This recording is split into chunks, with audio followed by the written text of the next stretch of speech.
Good afternoon, my name is Laila Zuniga, and today I'm just going to talk about jargons for athletic training. Fun fact, did y'all know that athletic trainers are just as important to a team as coaches because they are there to ensure the safety of the players?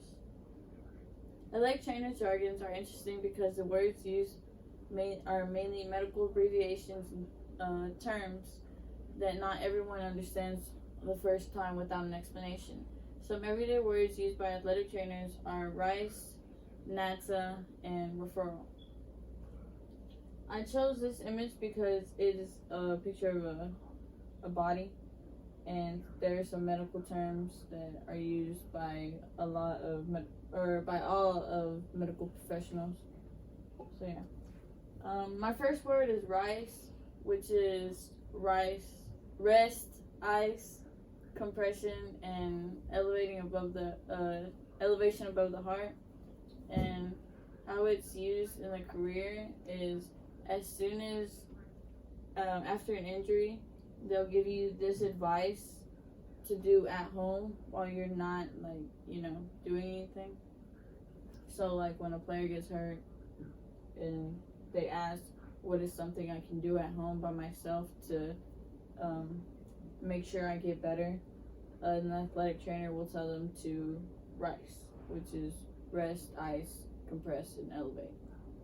My second word is nata, and the definition is that nata is actually an abbreviation, so it's the National Association of Athletic Training, and you can, in the career on how it's used, it's usually it's short, so it's just to shorten up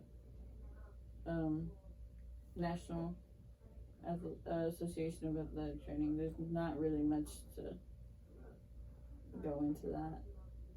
And then my last word is referral, and referral means is a written request from a health professional to another health professional, asking them to diagnose or treat a particular condition.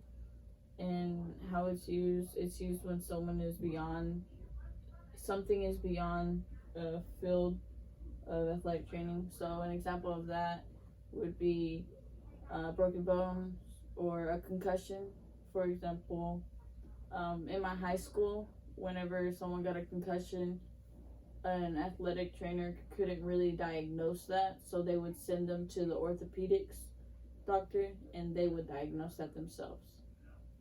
So once again, there are many different careers to study, and the jargon for all of the careers are unique to them. Athletic training is filled with terms and abbreviations that are specific to the medical field, and in order for them to communicate effectively, they'll use words like these.